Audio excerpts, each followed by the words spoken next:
Seja muito bem-vindo ao Entre Costas Podcast. Hoje, exclusivamente Entre Costas, vamos abordar um assunto que é uma especialidade do Dr. Carlos Henrique. Eu sou o Dr. Henrique Trajano de Moraes Costa. Queria pedir para você deixar o like nesse vídeo, dar 5 estrelas se você está acompanhando pelo Spotify lá no nosso perfil do Entre Costas.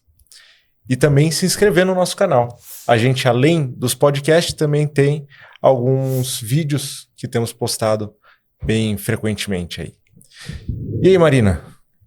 Muito bom, eu sou Marina Costa, sou psicóloga, especialista em terapia cognitivo-comportamental. E? Eu, Carlos Henrique Costa, pai do Henrique, pai da Marina. E como o Henrique falou, o tema hoje é um tema que meu coração palpita mesmo. Eu adoro falar sobre esse tema e é extremamente relevante e importante. Qual que é o tema, então? Vamos conversar sobre a principal causa de morte evitável em todo o mundo. Vamos falar sobre a doença do tabagismo. Tá. É um desafio falar de tabagismo com você, né? Que você é um especialista reconhecido no assunto. E eu trouxe alguns dados atualizados aí sobre o tabagismo. Você sabia que nos últimos 6 anos o uso de cigarro eletrônico cresceu 600%? Mais de 100% aí a cada ano, né? O uso de cigarro eletrônico, então, muda o paradigma de idade de uso, sendo mais frequente, então, entre os 15 e 35 anos. Que era uma população que já não fumava mais, né? O cigarro. O uso de cigarro normal tem caído, principalmente na população mais velha, né? Então segue em queda, mas o uso de cigarro eletrônico tem aumentado. E alguns dados mais alarmantes ainda é que na população de 8 a 20 anos, um estudo que mediu... que entrevistou essa população em mais de 69 países, deu uma olhada na prevalência de uso de cigarro eletrônico de 8 a 20 anos e 17% das pessoas já tinham usado alguma vez na vida e 7% estava fazendo uso nos últimos 30 dias de cigarro eletrônico. O cigarro eletrônico, segundo o estudo feito pela Universidade de São Paulo, né, a USP, aumenta em 1,79 vezes a chance de ter infarto do miocárdio, além de ele gerar uma nova doença aí que a gente não estava preparado, né? Então, que tem sido conhecida como EVALI, então que é lesão pulmonar por acessório por vaping, né? Por acessório eletrônico. Começar pela pergunta polêmica? O cigarro eletrônico é melhor do que o cigarro normal? Essa é um grande engano e é uma estratégia da indústria do tabaco de apresentar o cigarro eletrônico como menos prejudicial para o fumante. E esses dados que você tem apresentado, infelizmente, é a realidade e estudos recentes mostram dados piores ainda. O aumento do índice de experimentação do vape no Brasil e também de usuários habituais. Então, a gente está, infelizmente, assistindo o ressurgimento do tabagismo. O Brasil é modelo para o mundo no controle do tabaco. Quando eu me formei 35 anos atrás, nós tínhamos 35% de fumantes. Nos últimos anos, aproximadamente 10%. Só que agora, com o número de usuários de cigarros eletrônicos aumentando, principalmente na população jovem. E essa estratégia da indústria é a velha estratégia de marketing da indústria. Porque o cigarro antes, ele veio com essa premissa, né? Então, ele surge ali, principalmente... Acho que algumas marcas famosas de cigarro, não vou dar publicidade para elas, mas com um mote de jovialidade, né? Isso. Então, tem o cowboy, tinha as corridas de Fórmula 1. A mulher elegante. A mulher elegante. Isso. E pneumologistas prescrevendo cigarro, falando que a fumaça ia expandir o pulmão, né? Exato. Olha o histórico sombrio da medicina. Exatamente. Na década de 50, médicos americanos faziam propaganda de cigarro. Então, e essa estratégia é velha, mas está ressurgindo. Quando surgiu o cigarro eletrônico, houve alguns médicos, inclusive, dizendo, olha, esse cigarro ajuda o fumante a parar de fumar. E os estudos mostraram que não. Por quê? A nicotina liberada pelo cigarro eletrônico tem um alto poder de induzir a dependência. E então, consegue colocar até mais nicotina, né? Mais nicotina. Tem um estudo trago. da doutora Jaqueline Scholz, do INCOR, mostrando que o usuário de cigarro eletrônico ele tem um nível de dependência de nicotina medido no sangue muito maior do que o fumante de cigarro tradicional. Então, essa estratégia de marketing da indústria ao longo dos anos, se a gente olhar para trás, como é que era no início? No início, a indústria lançou o cigarro com filtro. Uhum. Quando começaram já a surgir casos de câncer de pulmão pelo cigarro, a indústria contra-atacou. Agora o cigarro com filtro retém as impurezas e o fumante pode fumar seguramente. A piteira também, né? A piteira. E aí os estudos mostraram, não, continua causando os mesmos problemas. Aí veio uma nova estratégia.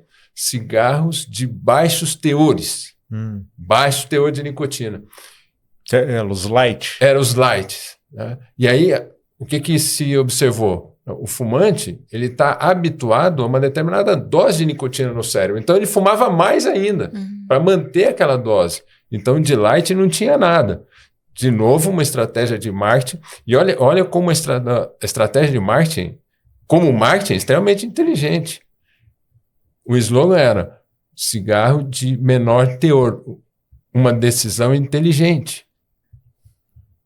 Quando, na verdade, a decisão inteligente é nem experimentar o cigarro. Uhum. E também tem os cigarros com sabor, né? Isso também. O cigarro de sabor, ele também tem como foco o adolescente. E como mercado, é um mercado altamente promissor, porque a pessoa fica dependente, vai fumar por muitos anos, contribuindo com o seu dinheiro para a indústria da morte, que é a indústria do tabaco. E agora, recentemente, então, essa questão de que o cigarro eletrônico seria menos prejudicial e os estudos mostram que ele é extremamente prejudicial. Você viu uma estatística aí do aumento do índice de infarto e também a EVALI, que é uma doença respiratória letal, é uma insuficiência respiratória aguda pelo uso desse tipo de dispositivo eletrônico, e a questão do câncer, porque o câncer ele é uma doença tardia. Nós ainda não temos estudos que comprovem, mas certamente teremos, logo em breve, demonstração comprovada cientificamente de que o cigarro eletrônico causaria câncer também. A nicotina em si, ela é prejudicial? A nicotina, sim, ela sobe a frequência cardíaca, sobe a pressão arterial e ela é exatamente a substância que leva à dependência. Então, a doença do tabagismo é uma doença, está lá classificada no CID-10, no capítulo dos transtornos mentais e comportamentais, devido ao uso de uma substância psicoativa que é a nicotina. E o que a nicotina faz no corpo, no cérebro? Ela atua no sistema de recompensa, no sistema mesolímbico do cérebro e libera dopamina e dá muito prazer. Muito prazer. Hoje mesmo no nosso grupo lá do tabagismo que a gente trata, os nossos pacientes, a paciente falou, olha, para mim o cigarro, ele era chique, bonito e gostoso. Então, olha a visão que ela tinha do cigarro, e essa visão totalmente cultural dessa imagem de estratégia do marketing da indústria que associava o ideal de beleza, sucesso e liberdade com o hábito de fumar. Você mencionou um cowboy, isso é neuromarketing. Aquele cowboy galopando no cavalo, ele mostra o quê? Liberdade. Ele morreu de câncer. Ele morreu de câncer de pulmão, aquele cowboy. E eu brinco que o cavalo também ele sofreu os danos do fumo passivo. Tadinho do cavalo. Então, é alarmante essa questão. Eu acho que esse episódio ele é um episódio extremamente importante em termos de educação, informação e saúde, e alertar os nossos jovens. Não experimentem cigarro eletrônico. A nicotina liberada pelo cigarro eletrônico causa um alto grau de dependência. Hoje já se conhece mais de 2.000 substâncias tóxicas no cigarro eletrônico, metais pesados.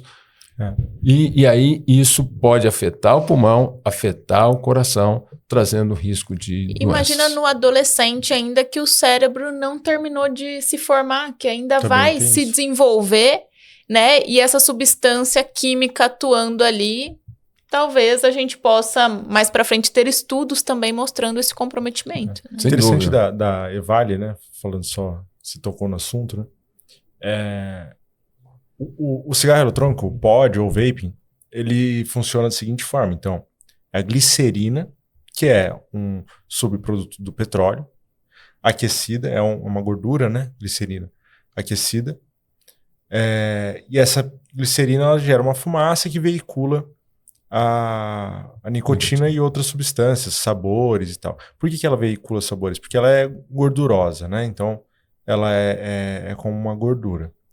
Porém, ela está indo para um local que habitualmente não tem gordura. Ele tem uma leve camada de surfactante, que é uma coisa para fazer as bolinhas, né? Para deixar aberto ali o alvéolo, né? O pulmão, e um pouquinho de água. Então, óleo e água não se misturam, então se forma uma camada dessa glicerina. Como se fosse uma graxa, assim. Como se fosse uma graxa, exatamente. Isso. É uma graxa. Uma camada dessa graxa que não permite a troca de oxigênio ali. E aí, como que você tira isso daí de lá? Exatamente. Não tira. Uhum. Particularmente a Evale, quando surgiu nos Estados Unidos inicialmente, o que se observou foram tipos específicos de cigarro eletrônico que eles continham derivados da maconha e vitamina E, que é uma vitamina oleosa. Sim. Então, exatamente isso que você explicou muito bem, didaticamente. E às vezes ainda colocam como a vitamina sendo algo positivo. Não, isso. Sim. Colocam como a vitamina. Sim. Então, as pessoas acabam caindo nessa armadilha. Eu estou inalando uma vitamina. Não, a vitamina inalada, ela agride o pulmão.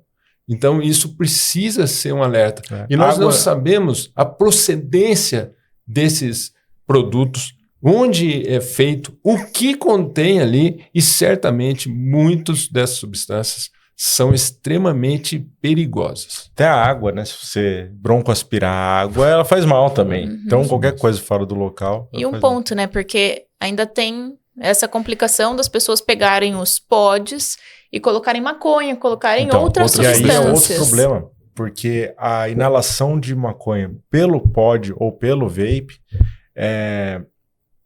ela é mais veiculada, né? Então aumenta a quantidade, principalmente de THC, que você tem no seu corpo, porque ele é solúvel em gordura. Como o glicerol é uma gordura, então aumenta a quantidade que você absorve, levando até a overdose mesmo. Overdose, insuficiência respiratória aguda, intoxicação aguda. Eu acho que é importante a gente deixar claro quais são os perigos também de usar maconha para a saúde mental. Bem, a maconha ela é composta por diversos óleos, né? A planta ali. Principalmente você vai ter dois grupos, o THC e o CBD. Né? O nosso corpo ele tem receptores em que, assim como tem receptores nicotínicos, e não são receptores nicotínicos por causa da nicotina, mas a nicotina se liga a eles também. A gente tem receptores canabinoides que não tem esse nome por causa do cannabis. Né? Não tem, eles não existem lá justamente para se conectar. Não, eles têm o uso do nosso corpo mesmo. A gente também produz canabinoides endógenos que se ligam nesses receptores e modulam a dor. Eles têm uma série de funções. Bem, é importante também a gente falar que nos últimos 30 anos, a quantidade de THC que tem na maconha aumentou 14 vezes. Então, a maconha que se vende hoje, ela, por seleção artificial, né? Então, foi se selecionando a que mais dava barato e, então, se selecionou a que que tinha 14 vezes mais THC. Por quê? O THC é que deixa alto, que ele pode levar a alucinações, pode levar a aquele bem-estar, né? Aquele relaxamento, né? Mas também leva a síndrome motivacional depois de um tempo, ansiedade e depressão. Então, é muito comum, né? Se conversa com pessoas que usam, ter medo de perseguição depois do uso. Isso é a famosa paranoia. Paranoia, bad trip, que eles falam, né? E a bad trip que pode, de fato, levar a desencadear mesmo como fator de risco para esses outros transtornos, como uma depressão, ou até transtornos mais complexos, como uma esquizofrenia. Sim. Não só a esquizofrenia, como alucinações, delírios e psicoses. Mesmo quando não está usando. Mesmo quando parou de usar, então, é difícil, às vezes, até a gente saber se, poxa, é uma psicose induzida por substância, né? Induzida por maconha, ou é uma esquizofrenia, né? Tem as questões mais comuns à esquizofrenia, que às vezes não estão presentes, mas às vezes elas são muito parecidas. Então, a maconha não é do bem. Não é como se é exatamente tão veiculado. Não existe estudos efetivos ainda sobre o uso também, se a gente falar de CBD, para ansiedade e depressão, tá? O que a gente tem hoje é muito restrito dos estudos. Claro que tem alguns estudos, sim, estudos de revistas científicas fracas, e não existem meta-análises que comprovem mesmo o benefício disso, né? Por enquanto. Por enquanto, talvez surja. Acho que a questão da medicina baseada em evidências, da psicologia baseada em evidências a gente traz aqui o que tem maior evidência científica hoje. Às vezes os estudos avançam e a gente tem novas evidências. É o que eu falo para os pacientes. Tá, se surgir evidência, eu vou usar. A gente vai trabalhar, exato. Se surgir evidência, eu vou usar. Nesse sentido, a gente não tem problema de mudar de opinião. Não, desde nenhum. que a evidência mostre que é seguro. O que a gente tem de evidência hoje é o contrário. É o contrário. E principalmente, aí, voltando para o assunto, quando a gente fala de dispositivos eletrônicos, né? Aumenta muito o risco. É interessante também que muita gente que fuma, né? O cigarro eletrônico, fala que a sensação do glicerol na boca é muito parecido daqueles chocolates hidrogenados, né? Então, guarda-chuvinha, bolinha de futebol, que fica o céu da boca liso de gordura. Né? E a sensação de quando fuma é muito parecida. E é importante a gente definir o conceito do tabagismo, da dependência química. Então, transtorno mental e comportamental devido ao uso de uma droga, no caso do tabagismo, a nicotina, e reforçando que a nicotina do cigarro eletrônico causa um alto grau de dependência. Mas olha o conceito, distúrbio mental e comportamental devido ao uso de substância de nicotina. O distúrbio mental e comportamental mais gritante e aberrante que eu vi foi de uma jovem mãe que estava com seu bebê no colo. O bebê começou a chorar e a amiga falou, ele está com fome, você não vai dar de mamar? Ela disse, eu vou fumar primeiro. E talvez tenha passado até nicotina para o filho, né? Sem dúvida. Os estudos mostram isso. É dosado o metabólito da nicotina na urina do bebê, que é a cotinina, mostrando que esse bebê está intoxicado pela nicotina. Pode continuar o relato. Então olha o grau de dependência. Então eu falo, essa mãe fez isso porque ela é uma má mãe? Não, ela é uma doente, dependente de nicotina. Precisa de tratamento. Quais são Eu sei, por exemplo, que o tempo que você leva para acender o primeiro cigarro depois de acordar é um parâmetro de dependência, né? Sim. Então, quanto antes, por exemplo, ou acordar para fumar, né? Isso. Tem gente que de madrugada acorda para fumar um cigarro. Isso. Isso indica um alto grau de dependência física. Física. De dependência física. Quanto mais cedo ele acende o primeiro cigarro, maior o seu grau de dependência. Teve um paciente que ele acordava de madrugada para fumar o pod. Sim, porque é muito fácil o acesso. E eles precisam na dar cama, né? na cama, Na cama. várias baforadas. Né? E é interessante, esse distúrbio mental e comportamental, devido ao uso da nicotina, eu sempre comento com os pacientes o seguinte: quando o fumante, 10 horas da noite, ele olha para o maço e vê que só tem 2 cigarros, para ele passar a noite toda e amanhã, no dia seguinte, ele fica, a maioria fala, fica desesperado. Com a perspectiva de faltar cigarro, de acabar o cigarro e ele não ter.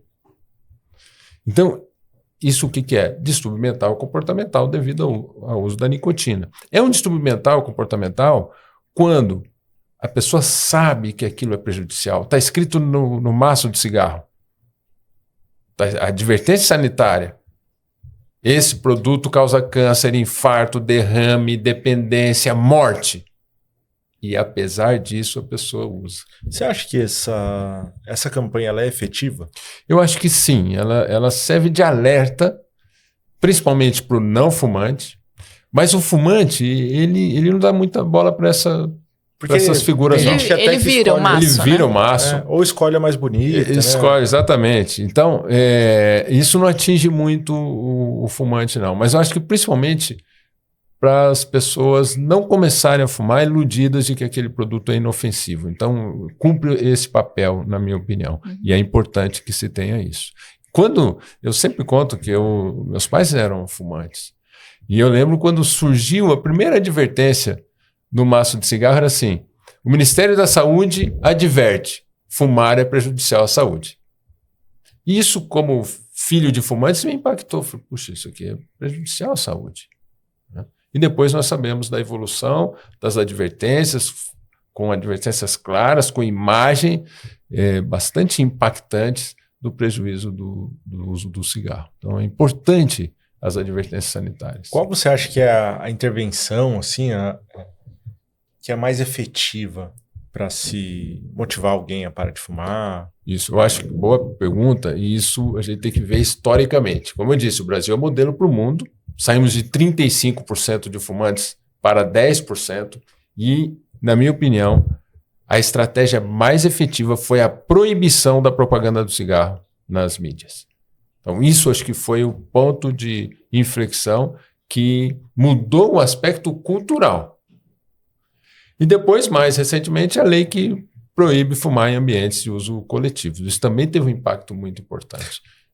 Nesse sentido, até para proteger o fumante passivo. Como funciona essa lei? Só para tirar dúvida. Porque, por exemplo, a gente vai em alguns parques, tem pessoas fumando no parque. O parque, ele ainda como é um espaço aberto, infelizmente ainda é Mas permitido. É de uso coletivo, não é? Tem alguns parques, e isso é importante ser dito, que já proíbem o uso. E eu acho que, até a sua pergunta é interessante, a gente deve fazer uma campanha para que se proíba fumar em parques. Recentemente eu sou frequentador do Parque da Cidade aqui em Jundiaí, um espaço maravilhoso, famílias, crianças, um lugar para fazer atividade física e pessoas fumando. Sim. Lá. E aí você está correndo, precisando de puxar oxigênio, de vez em quando você tem que puxar uma fumaça de cigarro. Então eu concordo com a sua observação, na minha opinião, deveria se proibir fumar nesses parques por conta da questão das crianças, inclusive, que é um ambiente saudável. Eu acho que a gente que já nasceu nesse contexto em que era proibido fumar em lugares fechados, o que eu lembro, assim, remoto, é que alguns restaurantes tinham uma área de fumante e uma área de não fumantes, mas que logo depois já era totalmente proibido, e eu penso que na minha cabeça é inimaginável estar sentada, almoçando e uma mesa do lado, alguém fumando, né, num ambiente fechado. Pior do que isso, antigamente se fumava nos transportes coletivos, no avião, no ônibus na braçadeira tinha um cinzeirinho ali. Então, era comum. Professores fumavam nas salas de aula. É interessante que muitos paradigmas vão mudando, né? Então, tem um vídeo, eu acho que é o Enéas, não me lembro. Mas assim que foi instituído que seria obrigatório o uso do cinto de segurança nos carros, né? E aí é no Roda Viva essa entrevista. E o entrevistador, né, um jornalista, muito bravo, falando, não, que isso está tirando minha liberdade se eu quiser dirigir sem cinto de segurança. Isso. E aconteceu isso com cigarro também, né? Aconteceu. Isso tira minha liberdade de fumar onde eu quiser. Exatamente. Agora, a liberdade do fumante fumar onde ele quiser não pode ser maior da liberdade de qualquer pessoa respirar um ar seguro e puro. Então, por isso a importância dessa lei que proíbe fumar em ambientes de uso coletivo, porque você está expondo o não fumante a substâncias tóxicas e, segundo a Organização Mundial de Saúde, isso aumenta o risco de doenças e morte. Doenças e morte. Aproximadamente 1 milhão de pessoas morrem anualmente, segundo a Organização Mundial de Saúde, por tabagismo passivo. E desse 1 milhão, 60 mil são crianças, normalmente com complicações respiratórias que vêm a óbito pela intoxicação passiva à fumaça. Então o fumante passivo também morre? Fumante passivo também morre. De doenças relacionadas à intoxicação pelas substâncias tóxicas do cigarro. Hoje são conhecidas mais de 7 mil substâncias tóxicas no cigarro. Então aquela fumaça que sai da ponta do cigarro, que sai do ar exalado pelo fumante, contamina o meio ambiente e aquela pessoa que está respirando esse ar, ele se contamina, se intoxica, tem o risco de adoecer e de morrer. E eu acho que você estava falando também sobre a questão, né, de ser um transtorno mental e comportamental, porque tem a dependência comportamental também do ritual de fumar. Perfeito. Isso foi muito bem colocado. E nós temos a dependência física, psicológica e comportamental. Eu costumo dizer que é 3 contra 1, uma covardia para o fumante. Então, a dependência física ela é caracterizada pelo quadro de abstinência quando a pessoa tenta diminuir a dose ou interromper o uso. O que é a abstinência? São sintomas desagradáveis, como ansiedade, tristeza, déficit de atenção, tontura, dor de cabeça, constipação. O intestino prende. Por que o intestino prende? Porque nós temos receptor de nicotina no intestino.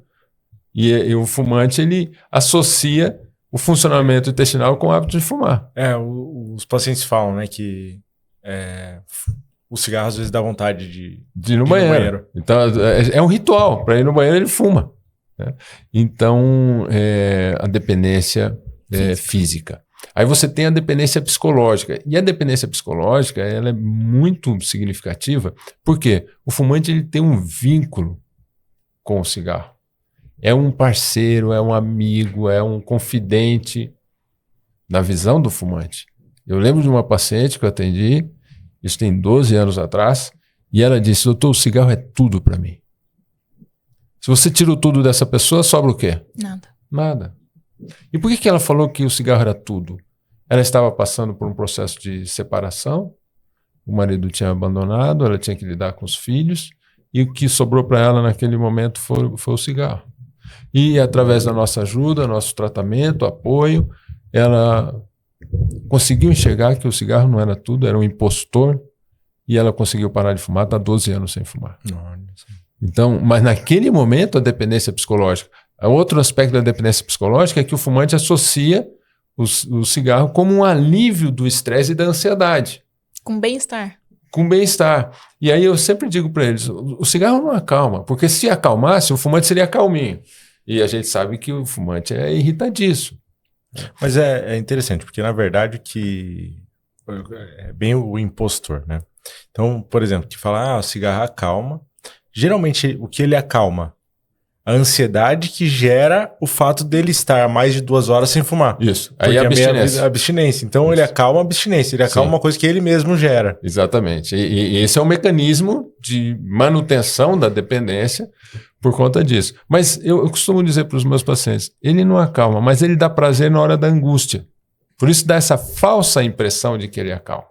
E depois a dependência comportamental, que você disse, é importante, porque tem muitos gatilhos da vontade de fumar, são situações que o fumante, ele imediatamente, automaticamente vai fumar. Então, depois do cafezinho, depois das refeições, depois de acordar, entrar no carro, dirigir o carro, cada um vai ter o seu ritual e naquele momento ele fuma automaticamente.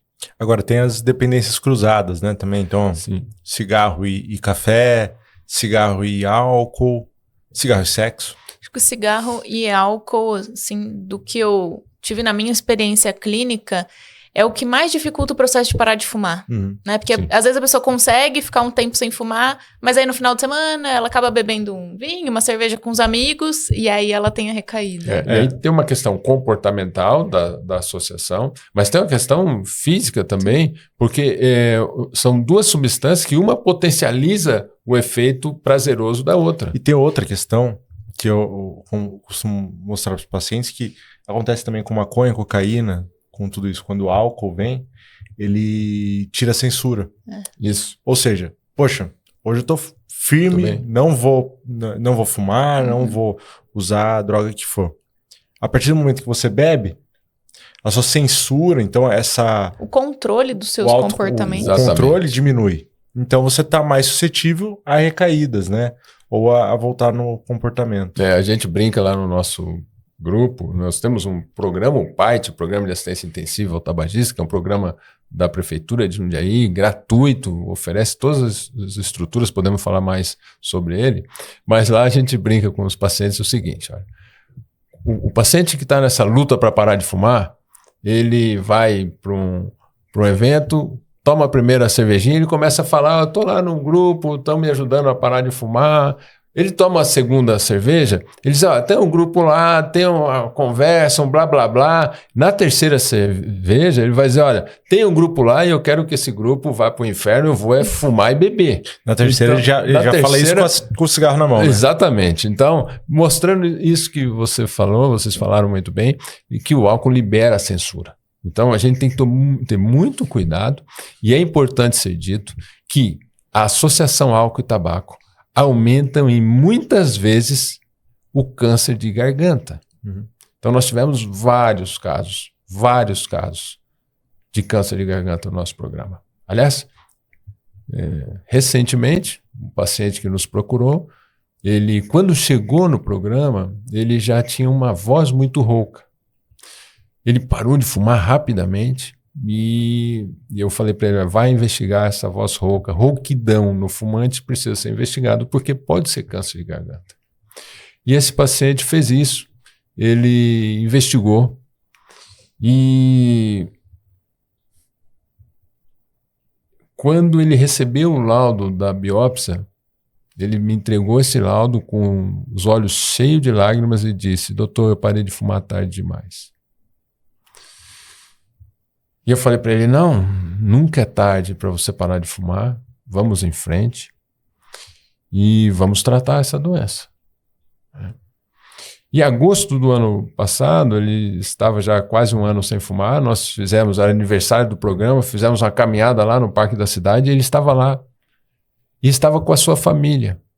Inclusive eu tirei uma foto dele ao lado da filha, do genro e do netinho. E eu já sabia da gravidade da doença.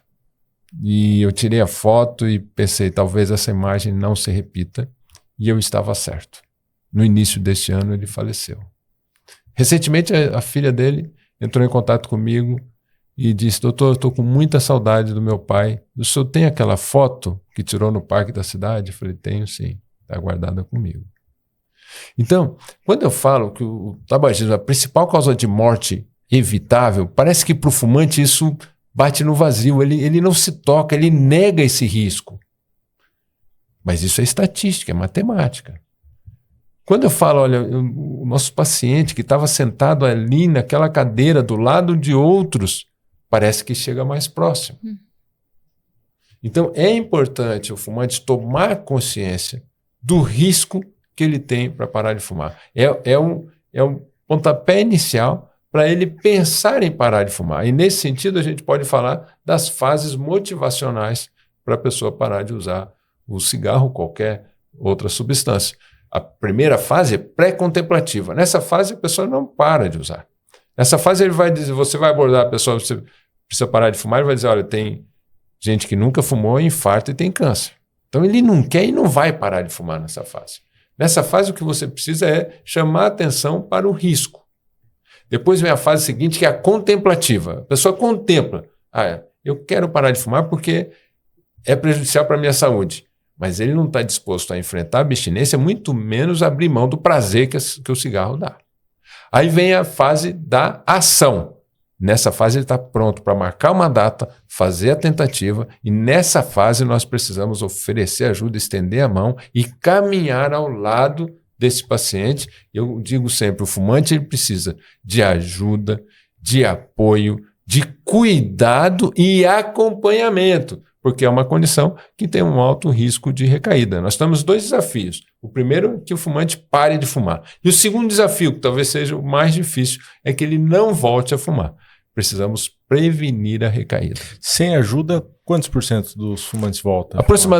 Sem ajuda, aproximadamente 3% dos fumantes conseguem parar de fumar. Ou seja, 97% continuam fumando. Ele não consegue parar. Não consegue nem parar. Tá? O índice de recaída gira em torno de 50%. Então, é uma condição com alto índice de recaída, por isso que eu digo a importância do acompanhamento. Então, quando a pessoa para de fumar, não encerrou o tratamento. Nós precisamos seguir prevenindo a recaída. E isso é muito importante. E no nosso modelo, no programa de assistência intensiva ao tabagista no município de Jundiaí, a nossa estratégia é a terapia em grupo. São encontros semanais. E eu sempre digo que a estratégia em grupo é através da ajuda mútua. O fumante chega no grupo com a mão estendida pedindo ajuda e ele se compromete a estender a outra mão oferecendo ajuda. Com essas 2 mãos ocupadas, ele não tem mão para levar o cigarro à sua boca. Quando você fala do grupo, né, fala muito do cigarro em si. Mas e para quem tem a dependência do cigarro eletrônico, dos outros dispositivos, também pode frequentar? Sim, pode e deve, porque ele tem alto grau de dependência e a estratégia terapêutica, seja da estratégia do grupo, das técnicas cognitivo-comportamentais, como de medicamentos, são as mesmas. São as mesmas. Né? E é importante dizer a questão do medicamento. Qual o papel do medicamento no tratamento do tabagismo? É aliviar os sintomas de abstinência. Nenhum remédio faz o fumante parar de fumar. O remédio alivia os sintomas de abstinência. Uma paciente, de um modo muito inteligente, ela falou, olha, o remédio ele é inteligente, ele atua quando o fumante está sem fumar. Exatamente. É claro que você pode iniciar a estratégia um pouquinho antes dele parar de usar, né? Mas a efetividade do remédio é exatamente aliviar o desconforto, o sofrimento que esse paciente teria sem o remédio. E nós temos uma média de tempo de quanto a pessoa usaria esse remédio? Sim, o recomendado pelas diretrizes nacionais e internacionais são 3 meses. Alguns pacientes precisam de um pouquinho mais. Né? Nós temos 2 opções. Um é a bupropiona, ele é um antidepressivo que atua no sistema nervoso e diminui principalmente a fissura, aquela vontade de fumar. Os pacientes falam, doutor, eu fumo, mas o cigarro perdeu a graça. Esse é o efeito da bupropiona. E a reposição de nicotina, que pode ser através de adesivo, de PET ou de pastilha ou goma de mascar. Então, nesse caso, é a reposição de nicotina. Ambos são eficazes, ajudam no processo de cessação do tabagismo e, principalmente, alivia o desconforto, o sofrimento nessa jornada de parar de fumar. E o SUS oferece essas medicações? Gratuitamente. No município de Jundiaí, nós oferecemos essa medicação gratuitamente para os pacientes que participam efetivamente do grupo. Nós não oferecemos a medicação para quem não participa do grupo, porque nós acreditamos que é fundamental a participação no grupo e é fundamental a prevenção da recaída. Então não adianta, a pessoa para de fumar, ela não tem um suporte de grupo, ela não tem um suporte de prevenção de recaída, logo depois ela está fumando novamente. É importante falar do... A bupropiona só se consegue comprar com receita, né? Isso. Mas dos adesivos, que tem um valor um pouquinho alto, né? Mas que não se compre o adesivo sem consultar um médico anteriormente, né? Porque até o cálculo da dose, que existem 2 ou 3 tipos de adesivo com doses diferentes, então vai depender de quantos cigarros você fuma, tem que ser feito o cálculo da dose. A goma também tem uma dose diferente do cigarro. Tem um modo de usar, modo de uso diferente, né? Não é sair mastigando. Isso. Então você dá algumas mascadas, guarda ela na bochecha, né? Então é importante esse acompanhamento médico, não é só comprar, né? Isso. A prescrição e a orientação de um médico. De um médico capacitado, né? Nessa parte. E o Champix? O Champix é a vareniclina, é um medicamento eficaz, bastante eficaz, mas ele foi retirado do mercado recentemente, problemas de contaminação, o laboratório retirou, e existe fora do Brasil, existe até já genéricos fora do Brasil, e a promessa é que retorne ao Brasil no próximo ano. Então, vai ser mais um arsenal para o tratamento do tabagista. Perfeito. Outra coisa, um dia sem fumar tem benefício? Tem, muito. Talvez seja o dia mais importante.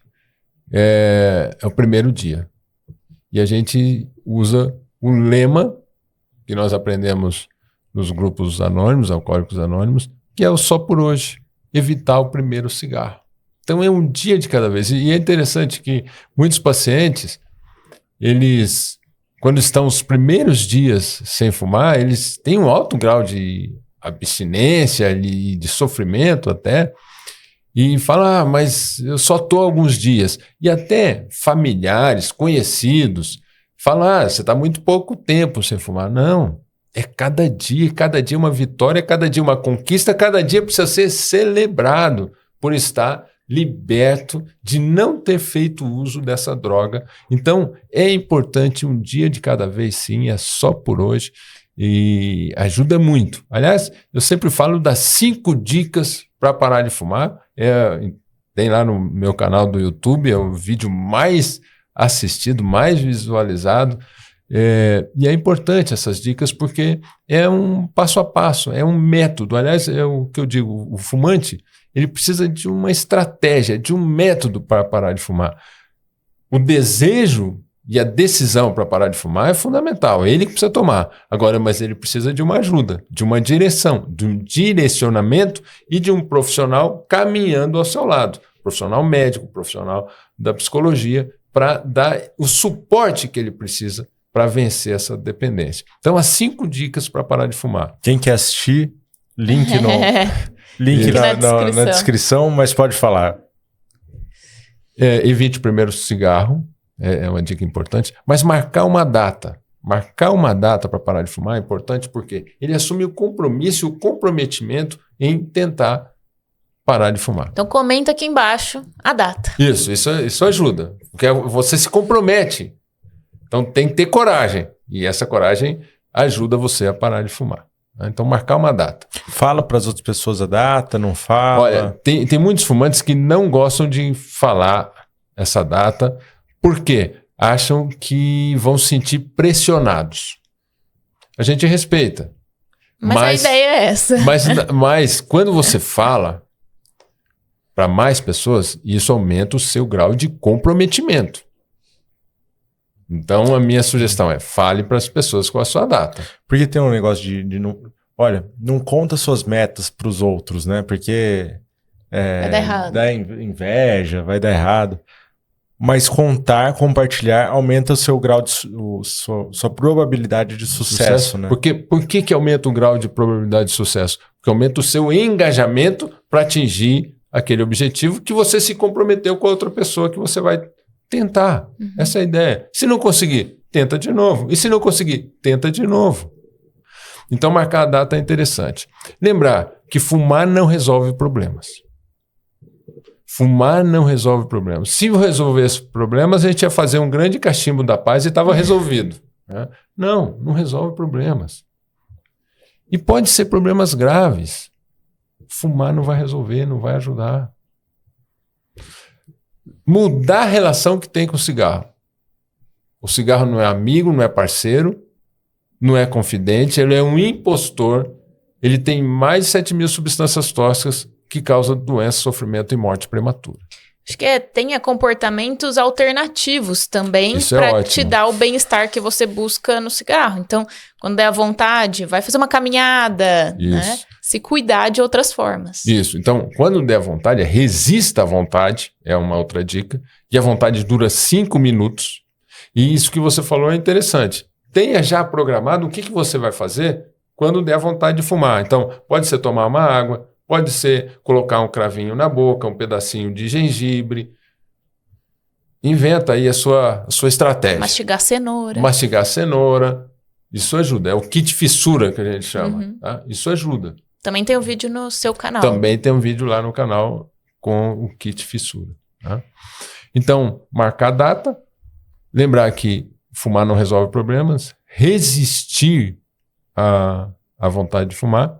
Evitar o primeiro cigarro, um dia de cada vez.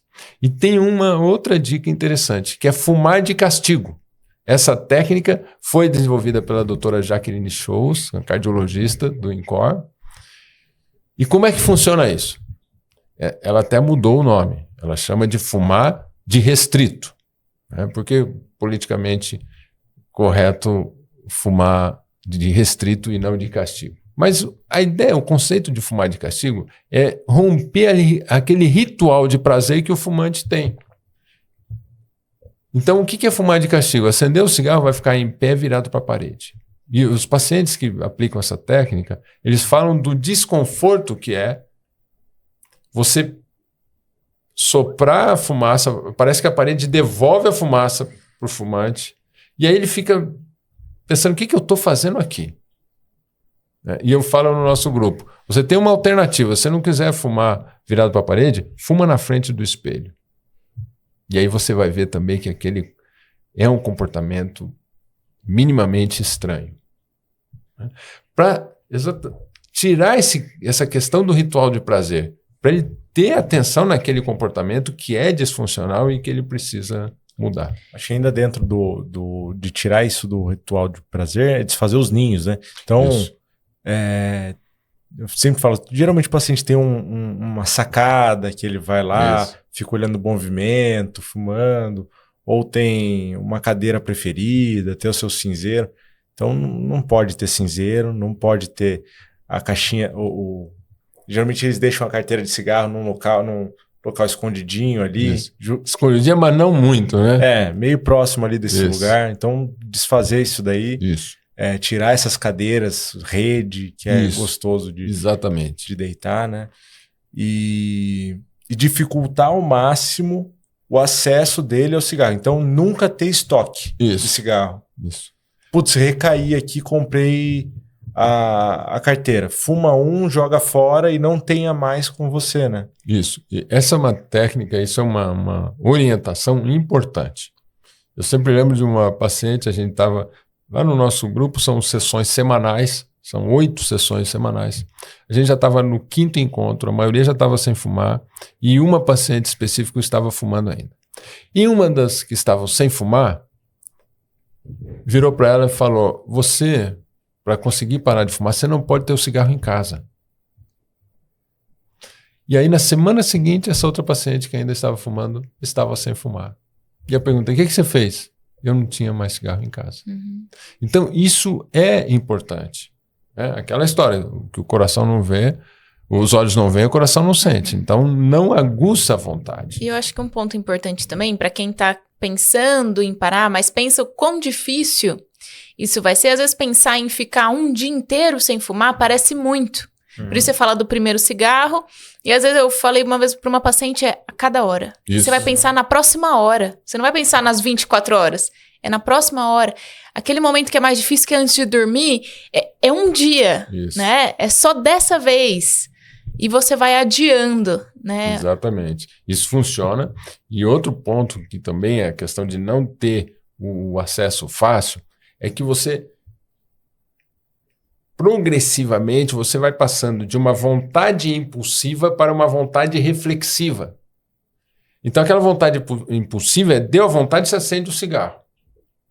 A vontade reflexiva, se você não tem acesso, você vai pensar, mas eu estou aqui tentando parar de fumar, será que não posso resistir a esse cigarro, não vou evitar esse cigarro, mais tarde, outra hora eu fumo. Então você consegue... Sai do automático, passa por um processo de decisão. Exatamente. Exatamente isso que caracteriza a dependência. O dependente é dominado pela substância.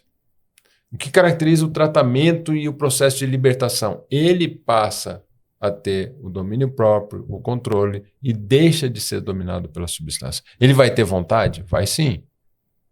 Mas ele vai escolher o caminho de não acender. Uhum. Acho que uma dúvida muito comum é parada gradual ou de uma vez? Ótima pergunta. Então, os estudos mostram que a parada abrupta ela é mais efetiva. Mas você pode ter como estratégia a parada gradual. Né? Até porque nessa de marcar data, né? Às vezes o paciente marca a data para acabar, né? Para fumar o último cigarro. Mas nesse processo ele pode ir diminuindo. Isso a gente vê que funciona muito bem. Então, por exemplo, no nosso programa, a medicação é entregue para os pacientes no terceiro encontro. Então não é no primeiro, não é no segundo. Por quê? Porque no primeiro ele ainda está muito imaturo nesse processo, ele precisa ter mais conhecimento sobre a sua doença. No segundo, ele já precisa ter algumas estratégias para ir diminuindo, tirando alguns cigarros, resistindo a alguns gatilhos da vontade de fumar. E aí, no terceiro encontro, na terceira semana, ele recebe a medicação, ele já está mais pronto, ele já está preparado para receber essa medicação e já fez uma certa redução gradual. Né?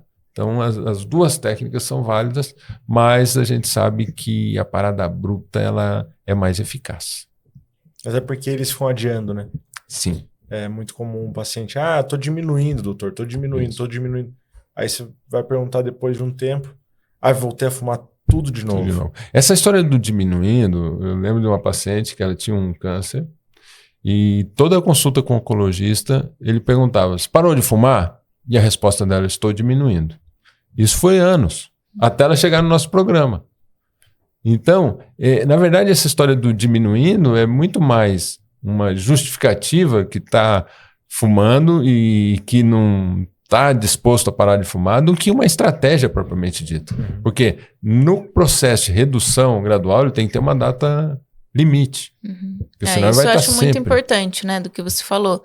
Então, a parada abrupta ela é mais eficaz. A gente pode combinar as duas técnicas. Exatamente. Então, comecei agora, decidi que eu quero parar. Eu coloco uma data um pouco mais para frente. Quanto mais para frente? 2 semanas? Depende. Do grau de motivação que o paciente está. E do quanto fuma? E também está relacionado. O quanto fuma, ele vai estar relacionado ao grau de dependência. Tá? Então, esses dois parâmetros a gente avalia. O grau de motivação e o grau de dependência. Mas quando a pessoa está muito motivada, às vezes ele assiste o primeiro encontro, que é uma palestra, na semana seguinte ele está sem fumar. E tem pacientes, às vezes, que demoram um mês, que fica esperando uma data comemorativa, né? Aniversário. Isso acontece. Mas a gente tem que tomar cuidado, porque às vezes eles jogam muito para frente. E aí perde um pouquinho de motivação. Eu acho que, e a gente fala no grupo, se está tendo dificuldade, segue no grupo, não abandona o grupo. Outro aspecto, recaiu, não tenha vergonha de pedir ajuda. Porque a recaída é a manifestação da doença que voltou. E vamos recomeçar. É aquela história que a gente não pode ser igual aquela história que o Rogério Bosso contou, de que tinha uma clínica de reabilitação em que não admitia paciente 2 vezes, né? Recaiu, não entra mais aqui. Exato. Então, é isso, porque a recaída é a manifestação da doença. o índice de recaída é alto e a gente precisa estar sempre pronto a estender a mão e seguir ao lado desse paciente que veio procurar a nossa ajuda. E é muito comum eles relutarem, adiarem a busca por ajuda quando tem recaída por vergonha. Por vergonha. É claro, é compreensível isso, porque ele está envergonhado, ele está frustrado porque recaiu, ele está se sentindo culpado, mas ele vai ser muito, muito bem acolhido e vai ter todas as condições para ele parar de fumar novamente. E o paciente de 80 anos deve parar de fumar? Então, eu participei do congresso da ABAD, a Associação Brasileira de Estudos de Álcool e Outras Drogas, com exatamente esse tema. O tema era, ele já fumou a vida inteira já. Vale a pena parar de fumar? E a resposta é sim, vale a pena. Nunca é tarde. Nunca é tarde. No nosso programa, o paciente mais idoso que parou de fumar foi um senhor de 86 anos. A esposa não acreditou que ele conseguiria parar de fumar, ele conseguiu e estava feliz da vida porque estava liberto da doença da nicotina. Então, no nosso programa, a gente tem a idade mais jovem foi 15 anos e o mais idoso 86 anos. Então, essa é a faixa etária de predomínio do uso da dependência, né, da nicotina, do tabagismo. E o tempo vai deixando mais difícil para de fumar? Uma pessoa que fumou mais tempo? Olha, boa pergunta também. E eles justificam dizendo que sim, doutor, eu fumei 50 anos, é muito difícil parar de fumar. Mas os scores de grau de dependência não consideram o tempo de tabagismo. Só para ver o dano, né? O dano sim, o dano ele está relacionado ao tempo, ao número de cigarros fumados. Não quer dizer que quem fuma pouco está seguro, mas quem fuma mais tem maior risco. E aí tem uma outra variável que a gente não tem como controlar, que é a suscetibilidade individual para adoecer. Então, a paciente mais jovem que eu tratei com infarto, aqui era uma jovem de 28 anos. Interessante esse caso, que era uma jovem que fumava e usava anticoncepcional, uma combinação extremamente perigosa. Para AVC também, né? Para trombose de um modo geral, doença cardiovascular, infarto, trombose, embolia pulmonar e AVC. E essa paciente, ela tinha uma dor na boca do estômago. Ia no pronto-socorro, tomava um remédio do estômago. Voltava 1, 2, 3 vezes, até na quarta vez, ela chegou chocada. Chocada na medicina significa pressão muito baixa, né, sem perfusão, um quadro grave. E aí, diante dessa gravidade, fizeram o eletro e viram que ela estava infartando. Um infarto da parede ínfero-laterodorsal, mais ventrículo direito. E essa paciente, ela evoluiu muito mal, com insuficiência cardíaca e incapacidade em função do tamanho do infarto, com 28 anos. Então ela fumou quanto? 10 anos? E já adquiriu uma doença grave como essa. Então nós temos... Semana atendi um paciente de 40 anos com câncer no estômago. Nossa. Então são doenças muito graves e a gente percebe que cada vez mais precoce. Infarto, derrame, AVC, câncer, enfisema. Né? São mais de 50 doenças diferentes causadas pelo cigarro. E os outros dispositivos também, né? Então a gente falou da EVALI. E foi interessante no meu internato, quando eu estava na faculdade, eu atendi um caso que marcou, que era uma menina de 15 anos, que a mãe estava muito brava com a menina, porque ela estava com uma tuberculose disseminada, né, padrão miliar, então vários focos em todo o pulmão, além de uma lesão em vidro fosco, por causa de narguile. Por causa de narguile. Então, é importante, muito bem lembrado, que é um outro dispositivo, que é o narguile, esse cachimbo d'água, né, o cachimbo oriental, e muito difundido entre os jovens. Eles se reúnem em pequenos grupos para usar esse dispositivo, altamente tóxico e prejudicial à saúde. E aí tem várias infecções que são veiculadas por água, né? Isso. Inclusive, quando a gente vê na medicina do trabalho, existe lesão por vapor de água inalado, né? Também. Sim. E ainda mais esse tipo que tem outras substâncias, né? Então, muito bem lembrado que esse dispositivo também é prejudicial à saúde. Agora, outra forma de fumar que eu vejo que tem crescido bastante, principalmente entre os jovens, é o cigarro de palha, né? Ou o fumo de rolo. Isso. Também mesma questão, prejudicial, mas tem toda essa...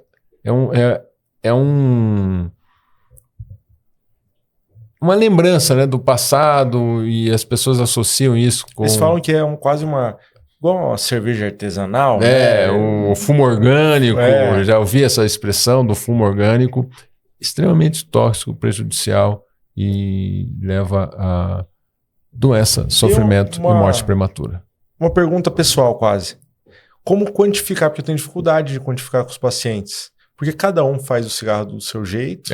Isso é difícil. Com a quantidade que quer colocar ali. Né? Isso é bem empírico mesmo. É difícil porque cada um faz de um tamanho diferente.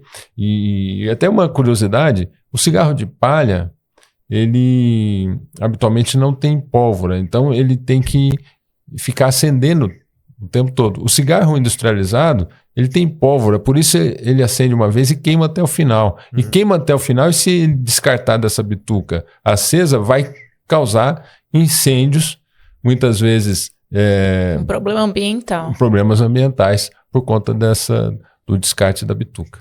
E além de todas as substâncias cancerígenas que tem, a frequência que a chama da ponta do cigarro emite, ela pode levar a câncer de pele também. Olha só. Então, e a temperatura extremamente alta dessa fumaça é a que queima a mucosa, né, aumenta o risco de câncer de boca e de lesão pulmonar pela temperatura extremamente elevada dessa fumaça do cigarro. Outra forma que não é tão comum hoje em dia, mas também causa câncer, principalmente câncer de boca, é mascar o... Exatamente, mascar o fumo. Né? Mascar o fumo. Então, são usos que eram no passado, mas que estão voltando. Estão voltando. Toda uma estratégia de marketing da indústria para continuar vendendo. Suécia... Eles têm uma bolsinha de nicotina que eles deixam na gengiva bochecha. E dá problema de retração de gengiva, dá problemas, né, também na boca. Na boca, perda de dentes, amarela os dentes e câncer também. Essa daí eu não conhecia. Aprendi. Beleza. Alguma coisa a mais, Dr. Carlos? Olha, eu acho que se você conhece alguém que fuma, estenda a mão, ofereça ajuda. Evite a crítica. A crítica para o fumante, ele empurra o fumante para o cigarro. Então, estenda a mão, ofereça ajuda. Em Jundiaí, em vários outros municípios, existem programas de ajuda mútua, medicamento aqui no nosso município, medicamento gratuito, acompanhamento. Nós já tratamos, ao longo de 18 anos que existe o programa, milhares de pessoas, mais de 10 mil pacientes foram tratados e com índice de sucesso elevado. Então, mostre um caminho, uma direção. Se você está pretendendo parar de fumar, você é muito bem-vindo no nosso programa. Não só Peça no programa. ajuda. Não só no consultório, no consultório também. E aqui no nosso podcast. No podcast. Você está pretendendo parar de fumar, como a Marina convidou você, tem uma data, marca a data aqui, fala que pretende parar de fumar, a gente vai dando as orientações, as dicas para como você conseguir vencer essa dependência do cigarro. Eu sempre falo que é uma jornada. Parar de fumar é uma jornada. E nessa jornada, o fumante não precisa e não deve ir sozinho. Ele pode ir acompanhado.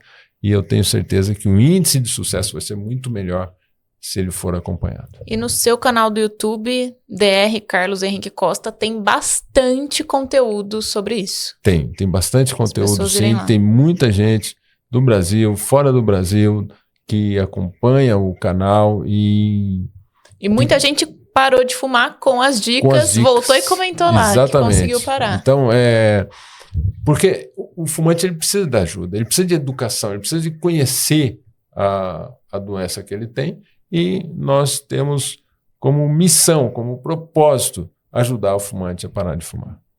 Muito bom. Bem, eu sou o Dr. Henrique Trajano de Moraes Costa, sou médico, minha área de atuação é saúde mental. Deixa aqui nos comentários, então, a data que você vai parar de fumar. Se você gostaria de ajuda também, pode deixar nos comentários. Curta esse vídeo, se inscreva no canal, acompanhe e ligue as notificações para saber sempre que a gente colocar um vídeo novo no canal. Estou aqui com a Marina Costa, você me encontra no Instagram como Marina Costa Psi. E hoje você esteve em uma mesa que costuma ser muito comum entre costas, né? Esse foi a grande motivação do podcast, compartilhar esse tipo de conversa com vocês para promover saúde e ajudar pessoas. Então essa é uma clássica conversa dos almoços entre costas. Dr. Carlos Henrique, como as pessoas te encontram? Isso, a Marina lembrou muito bem as nossas conversas, Henrique, Marina, a minha esposa Ângela, que são, na verdade, entusiastas junto comigo da ajuda ao fumante a parar de fumar. Então, essa minha jornada, tenho 35 anos de formado e mais de 20 anos ajudando fumantes a parar de fumar, trabalhando em indústrias, empresas e também no setor público. Então, esse é o meu propósito. Eu faço isso com muito amor, muita dedicação, porque eu acho que o fumante ele precisa de ajuda, de apoio, de cuidado, de acompanhamento. E vocês podem me encontrar nas mídias sociais, Dr. Carlos Henrique Costa, Instagram, Facebook e YouTube. E eu atendo na Clínica Amorata, em Jundiaí, e na Clínica Semos, em Campo Limpo Paulista. Então hoje estivemos apenas entre costas. E foi muito bom, gostei.